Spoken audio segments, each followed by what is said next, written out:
I still feel the burn of everyone's eyes on me as I stood frozen in the middle of our open office. Coffee dripped from Sabrina's pristine white Chanel blouse, spreading an ugly brown stain across the expensive fabric.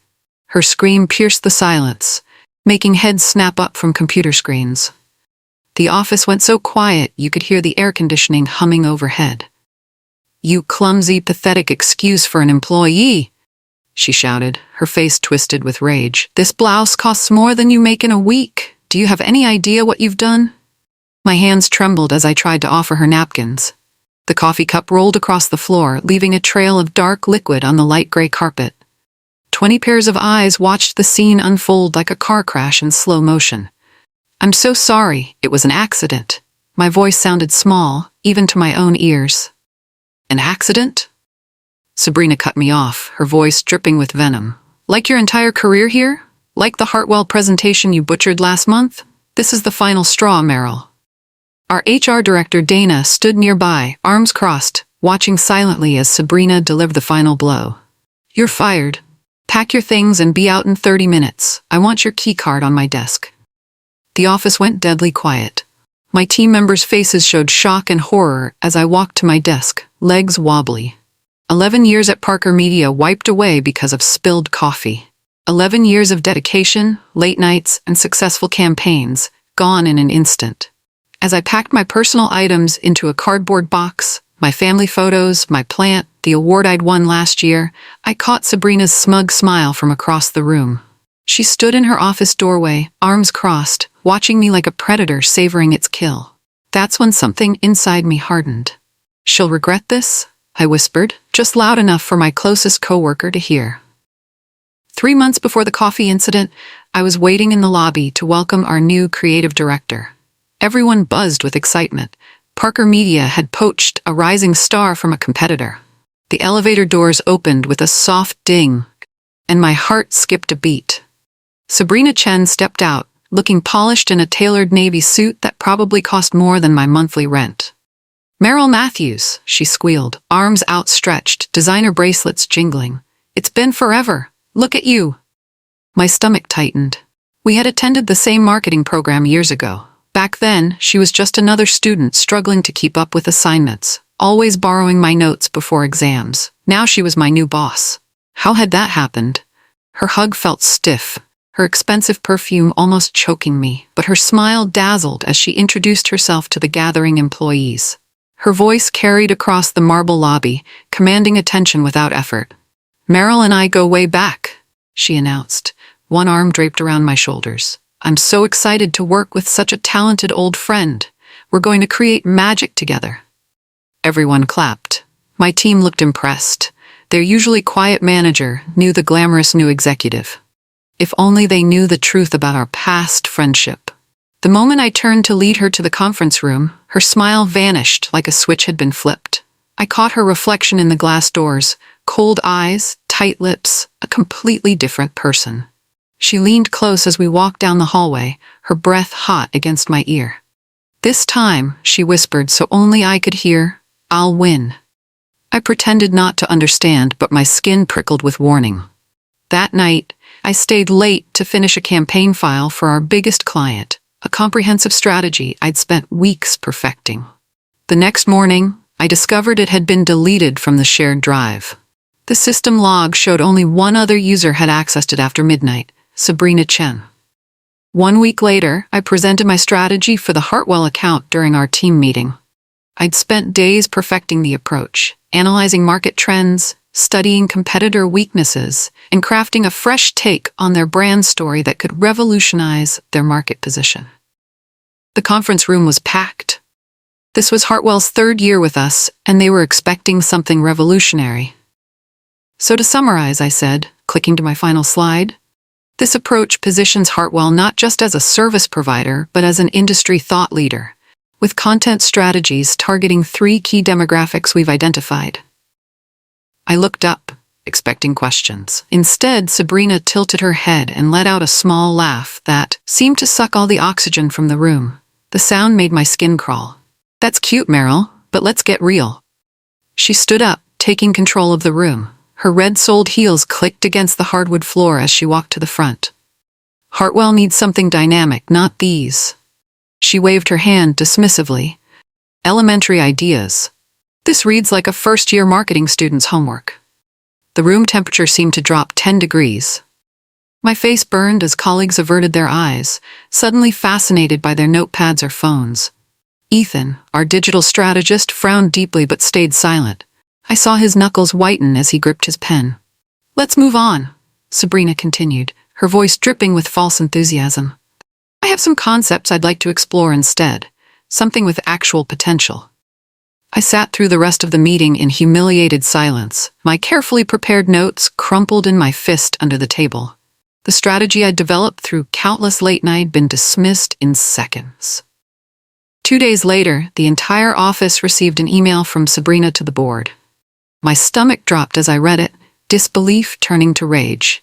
There, laid out in perfect detail, was my exact Hartwell strategy, presented as Sabrina's breakthrough idea. She'd stolen everything: the 3-tier approach, the content calendar, even my specific phrase about elevating Hartwell from service provider to thought leader. The board's response came quickly. "Brilliant approach, Sabrina. This is exactly the fresh thinking we hired you for. Let's fast-track implementation." My hands shook with anger as I closed the email. She hadn't changed a single word. Not one. And now she would get all the credit for my work. I arrived early Monday morning to find my nameplate removed from the Paragon Hotel's project room. The door where Meryl Matthews, lead strategist, had been displayed now had a blank space, as if I'd never existed. My heart sank. For 6 months, I'd built their campaign from scratch, spending weekends researching their competitors and crafting a unique positioning statement. The client loved my work. Just last week, their CEO had personally thanked me for revitalizing their brand identity. When I asked our project coordinator what happened, she avoided my eyes, suddenly very interested in organizing papers. Her face flushed with embarrassment. "Sabrina reassigned the account last night," she mumbled. "Said the client wanted someone more dynamic. I'm sorry, Meryl. I thought you knew." My coffee went cold in my hand as I processed her words. I walked briskly to the conference room, where I found Sabrina in my usual seat, spreading my materials across the table. My research binders, my customer journey maps, my handwritten notes, all laid out as if they were hers. "What's going on?" I asked, trying to keep my voice steady though my pulse hammered in my ears. "Paragon was my account. I've been working with them for 6 months." She barely glanced up, perfectly manicured nails sorting through pages I had created. "Was" is the key word, Meryl. They needed a fresh perspective. Her smile didn't reach her eyes, which remained cold and calculating. "You understand. Sometimes we need to shake things up." I stood there, stunned into silence. The room seemed to tilt slightly as I realized what was happening. A systematic erasure of my contributions, one project at a time. That afternoon, the presentation deck I'd created was circulated for final review. My stomach turned as I scrolled through it. My name had been erased from every slide, every footnote, every acknowledgement. The custom graphics I'd designed now had Sabrina's color scheme. The title page now read in bold letters, "Paragon Hotels Rebrand Strategy by Sabrina Chen." I downloaded a copy, then printed it and locked it in my desk drawer, along with my original drafts. Something told me I might need proof later. This wasn't just petty office politics anymore. This was theft of intellectual property. When Ethan passed my desk later, he paused, glancing around to make sure no one was listening. "This isn't right, Meryl," he whispered, his expression dark. "Everyone knows that was your work. The entire team saw you building that campaign for months." I started noticing a pattern with meeting invites. Somehow, critical client meetings were being scheduled during my pre-approved time off. The calendar notifications would appear with urgent flags. "Required attendance" stamped across the top. The first time, I thought it was an oversight. A simple scheduling error. "Sorry, Sabrina, but I have that doctor's appointment on Thursday that was approved months ago," I mentioned after a team huddle, showing her the time-off request form with HR's signature. She glanced at it, then frowned, tapping her tablet with perfectly manicured nails. Her expression shifted to practiced concern. "Oh, did I schedule over that?" "My mistake." She paused, then shrugged. "Well, this client meeting is non-negotiable." Thompson and Partners are bringing their entire executive team. You'll need to reschedule your appointment." I did, reluctantly, paying the cancellation fee and waiting 3 more weeks to see the specialist. Then it happened again with my dental surgery, and again with my brother's wedding anniversary dinner. The 4th time, I couldn't change my plans. My daughter Emma's high school graduation ceremony was absolutely non-negotiable. I'd requested the day off 6 months in advance. I explained this to Sabrina twice, even showing her Emma's graduation invitation. "Family comes first," I told her firmly. When I missed the meeting, an email from HR arrived the next morning. Formal write-up for absence during critical client engagement. Attached was a document for my personnel file, citing pattern of unavailability and lack of commitment. That afternoon, I noticed my teammates exchanging worried glances in the break room. Lisa, who'd worked with me for 7 years, filled her coffee cup beside Alex, our newest designer. "Why is she being treated like an intern?" I overheard Lisa ask while stirring cream into her coffee. "Meryl's been here longer than almost anyone. She practically built the creative department." "Haven't you noticed?" Alex replied quietly, glancing around to make sure Sabrina wasn't nearby. It started the day Sabrina arrived. My friend at Greenfield Associates said something similar happened there. Someone gets targeted, then pushed out. I pretended not to hear, busying myself with the coffee machine, but their words settled like a weight on my chest. They saw it too. This wasn't my imagination. The boardroom was packed with executives for our quarterly preview. Men and women in expensive suits filled the long table, chatting quietly as they reviewed the glossy presentation folders I'd spent all weekend preparing. As senior marketing strategist, I'd created comprehensive campaign forecasts for the coming months, analyzing trends and projecting ROIs that would make our shareholders very happy. The CEO nodded at me with a smile as I set up my laptop. Board members checked their watches. We were right on schedule. Just as I opened my presentation folder and prepared to speak, Sabrina touched my arm, her fingernails digging in slightly. "Before we start," she said loudly, her voice carrying across the room, "Meryl, would you mind getting coffee for everyone? You know how everyone likes it, right? Mr. Thompson takes his black, Miss Winters needs her soy milk." She smiled sweetly. "You're such a wonderful assistant." The room went quiet. Confused glances passed between board members. I wasn't an assistant. I had never been an assistant. I had a team of 12 people reporting to me. For 11 years, I'd built my reputation at this company, working my way up from entry-level copywriter to senior marketing strategist. My campaigns had won industry awards. I'd brought in our 3 biggest clients. Now, in front of everyone who mattered, the CEO, the board, department heads, she'd reduced me to a coffee girl. I felt my jaw tighten and my face grow hot. I could correct her, make a scene, but that would only make things awkward for everyone. Somehow, I forced a smile. "Of course," I managed, my voice barely steady. "Happy to help." As I left, I caught Ethan's expression from across the table, jaw clenched, eyes blazing with quiet anger. He knew exactly what Sabrina was doing. This wasn't a mistake or oversight, it was calculated humiliation. In the kitchen, my hands shook as I arranged coffee cups on a tray. I spilled hot water on my wrist but barely felt the burn. Hot tears threatened, but I blinked them away rapidly. I wouldn't give her the satisfaction of red eyes when I returned. "Not here," I whispered to myself, gripping the edge of the counter until my knuckles turned white. "Not now. Keep it together, Meryl." Ethan Kelly had joined Parker Media 2 years ago, quickly becoming our most valued digital strategist. Tall with kind brown eyes and a quiet intelligence, he had transformed our social media offerings with innovative approaches that secured 3 major tech clients. His talent was undeniable, and the board clearly saw him as a rising star. His name appeared on the high-potential list that had leaked from HR last month. Which is exactly why Sabrina set her sights on him. I watched from my desk as she perched on the edge of his, her skirt hiking up slightly as she leaned over his computer screen. She laughed too loudly at something he said. A theatrical, head-thrown-back laugh that made heads turn across the open office. Her perfectly manicured hand rested on his shoulder a beat too long, fingers trailing slightly as she finally removed it. "The client absolutely loved your social strategy," she gushed, voice pitched just loud enough for nearby desks to hear.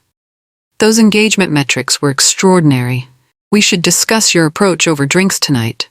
I know this perfect little speakeasy downtown. Ethan shifted uncomfortably in his chair, putting subtle distance between them. His expression remained professionally pleasant, but I recognized his discomfort in the way he straightened papers on his desk, a nervous habit I'd noticed in client meetings. Thanks, but I've got deadlines for the Macmillan project, he replied, eyes fixed on his monitor. Maybe another time. Later that afternoon, he stopped by my desk with a question about campaign analytics. After discussing work, he lowered his voice. Is it just me, or is Sabrina extremely obvious? I finished for him, raising an eyebrow. Yes, everyone's noticed. We both laughed, the sound genuine and unexpected. It was the first real laugh I'd had in weeks, a momentary break in the cloud of anxiety that had followed me since Sabrina's arrival. Watch yourself, I warned him, sobering. Stay professional. Document everything, every email, every request. Trust me on this. He nodded seriously, his expression telling me he understood the gravity of my warning. I always do. I learned that lesson early in my career. From across the office, Sabrina watched us through the glass wall of her office. Our laughter died as we noticed her expression, dark, furious, her lips pressed into a thin line. She turned sharply and walked away, fists clenched at her sides. That's not good, Ethan muttered, straightening up. I know that look. I felt a chill run down my spine. No, it's not. Be careful, Ethan. You're on her radar now. The budget cut started small, almost imperceptible. First, my request for an additional designer was denied, despite our team's increased workload. Then my travel to the Chicago client meeting was deemed unnecessary, even though I had established the relationship with that client 3 years ago. We need to be cost-conscious in today's market, Sabrina explained sweetly during our team meeting, not quite meeting my eyes as she reviewed the amended departmental budget. She clicked through slides of pie charts and bar graphs that somehow never quite added up. Everyone needs to tighten their belts. But when the quarterly budget was finally shared company-wide, I discovered my entire department's resources had been slashed by 40%. Nearly half our operating funds. The color-coded spreadsheet showed dramatic red decreases across every project I managed. Meanwhile, Sabrina's pet projects had received increased funding, her initiatives glowing green with generous plus signs.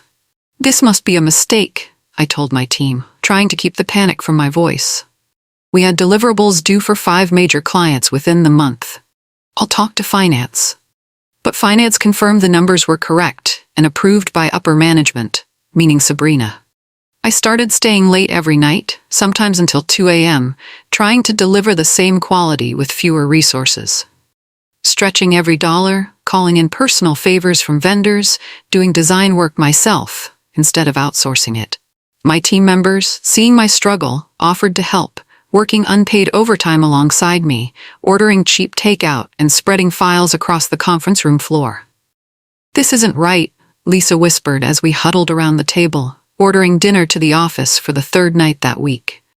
Her voice was low, eyes darting toward Sabrina's empty office. She's setting you up to fail. No one could deliver these campaigns with the budget she's left us. At midnight, as I was finally packing up to head home, an email notification lit up my phone.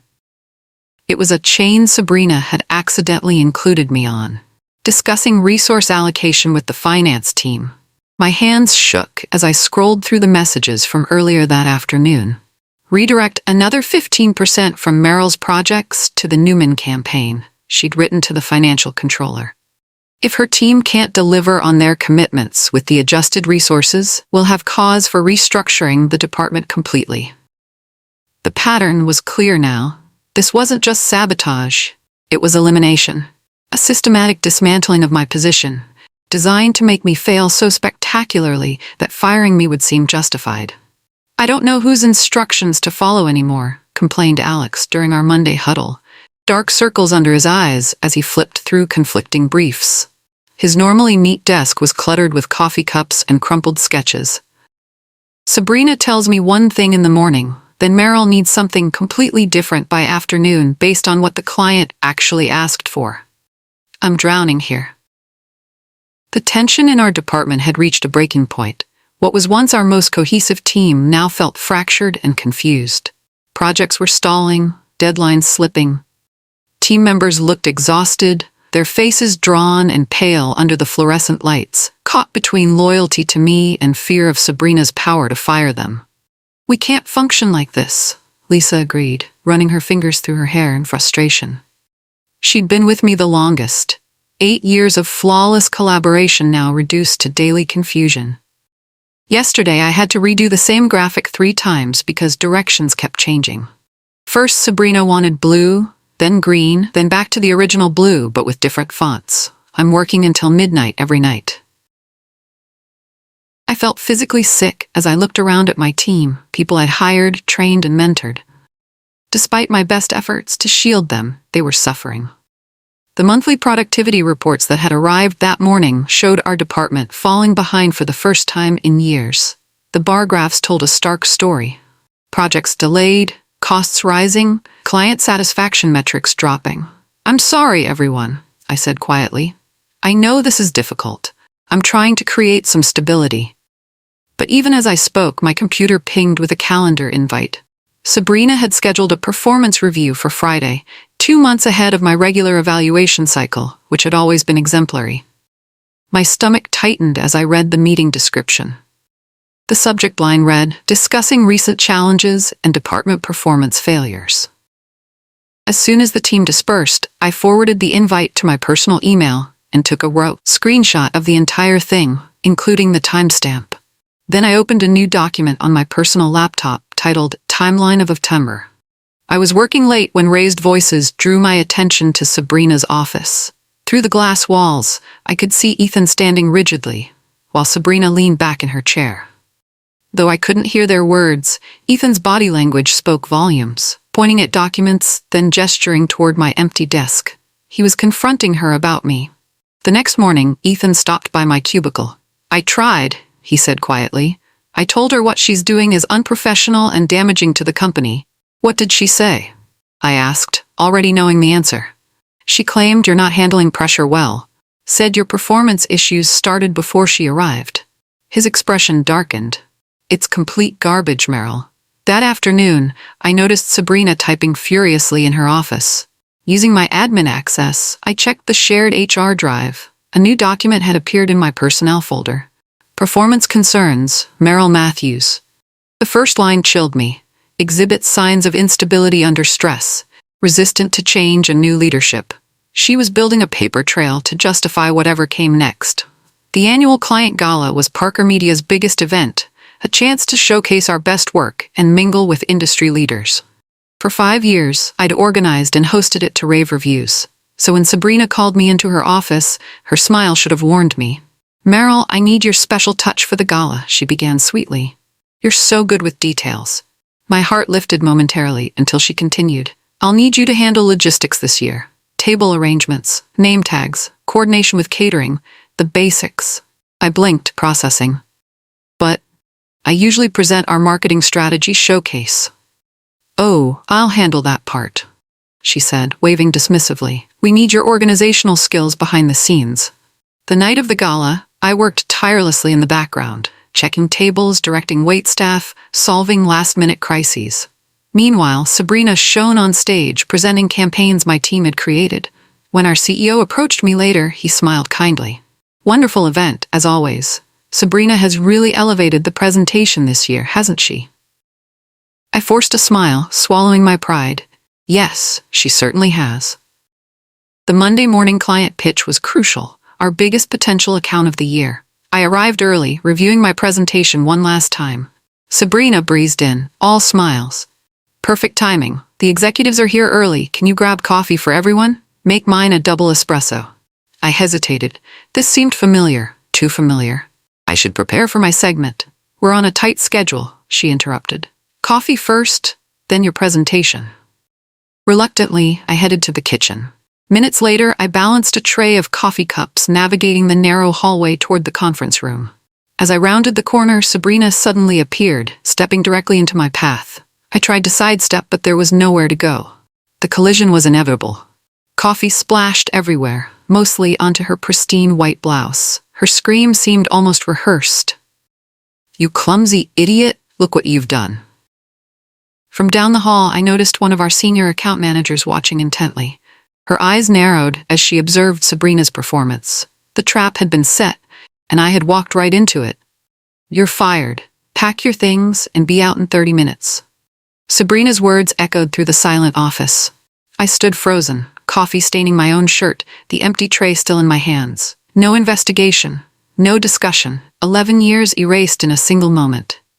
I walked to my desk with as much dignity as I could muster, feeling dozens of eyes following me. As I packed my plants, photos, and personal items into a cardboard box, the reality sank in. This was really happening. Sabrina watched from her office, arms crossed, triumph written across her face.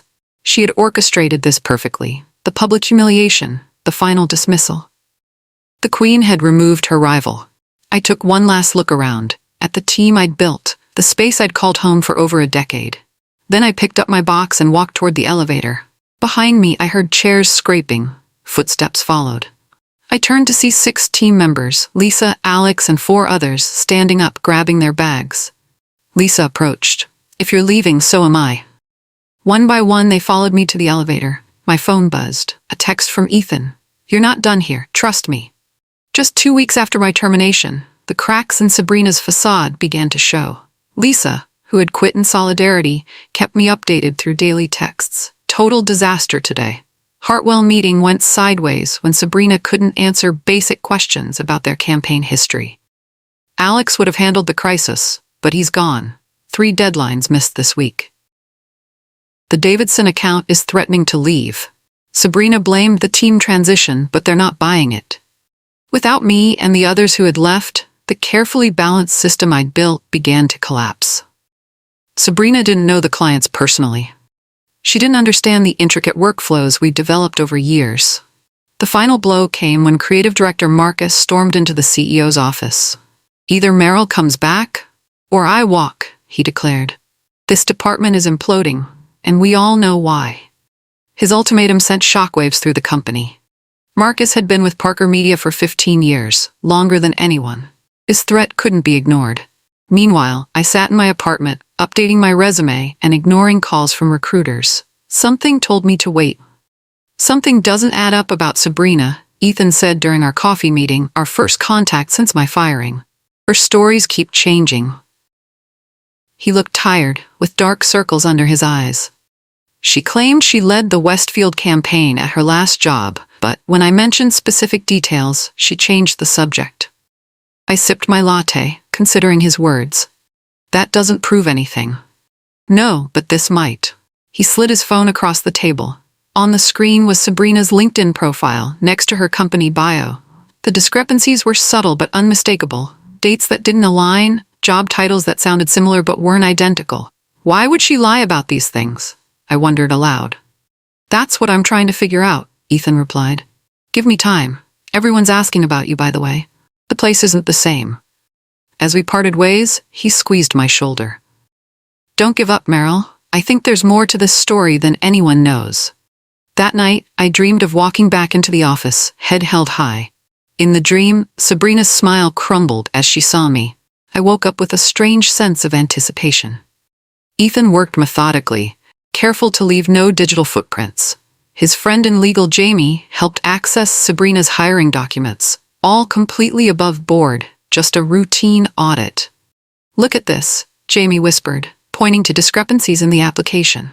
"Her resume says she was marketing director at Greenfield Associates for 3 years, but her reference letter is only signed by an HR coordinator, not her supposed direct manager." Ethan dug deeper. Sabrina's resume claimed a master's degree from Stanford, but the dates overlapped with her supposed employment at a firm in New York. Physically impossible. Most damning of all, her actual experience wasn't in strategy or creative direction. It was primarily administrative assistant roles, rebranded with impressive-sounding titles. "She's a complete fraud," Jamie concluded. The question remained, how had she gotten past HR's screening? The answer came when they checked her personal references. One name stood out, board member Victor Chen, Sabrina's uncle. The next morning, Ethan requested a meeting with the entire board. "I have information critical to the company's integrity," his email stated. "And a question. Why did we lose our best strategist to protect a fraud? The emergency board meeting lasted 3 hours.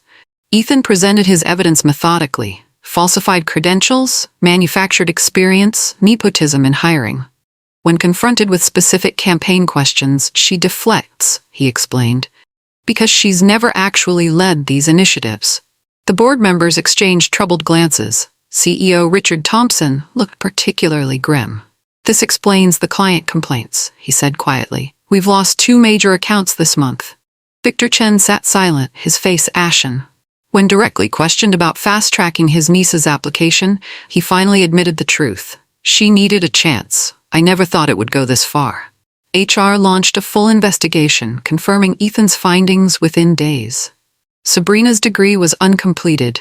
Her references couldn't verify her supposed leadership roles. Her portfolio contained work she hadn't created. The board's decision was unanimous. Sabrina would be removed immediately.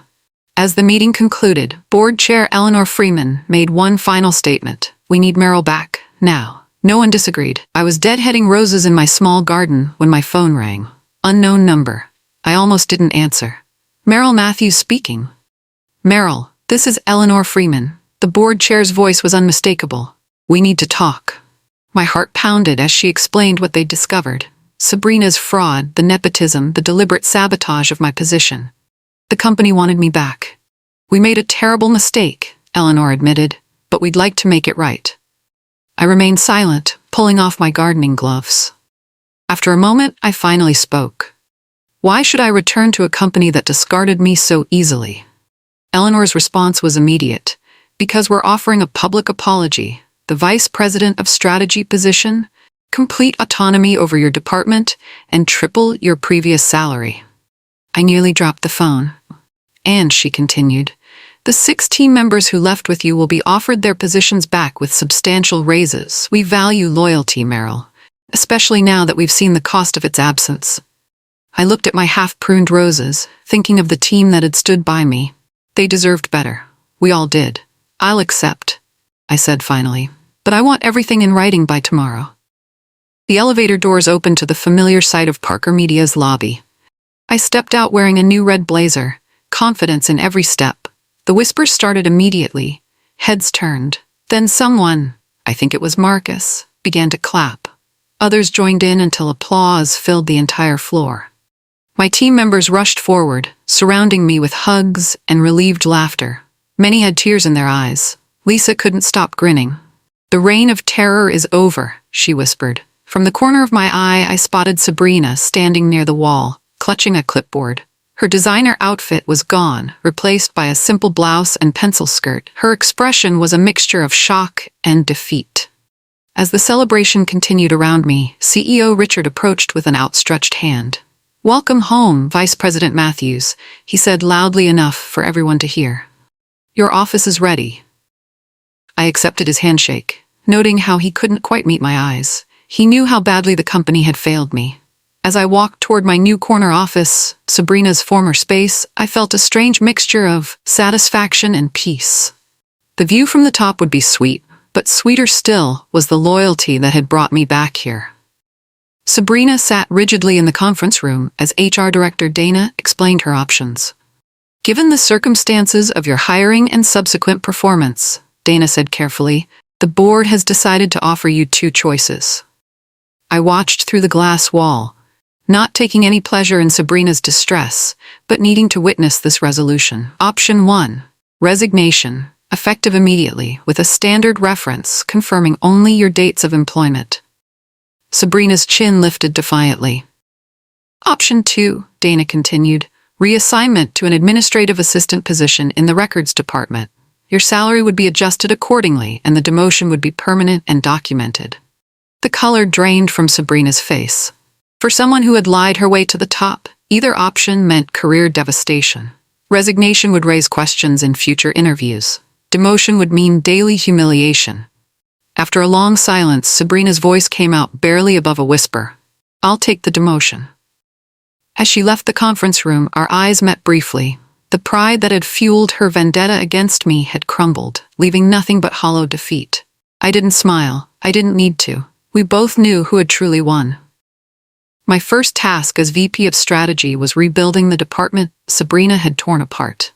I rehired my team with improved titles and salaries, then implemented the collaborative structure I'd always envisioned.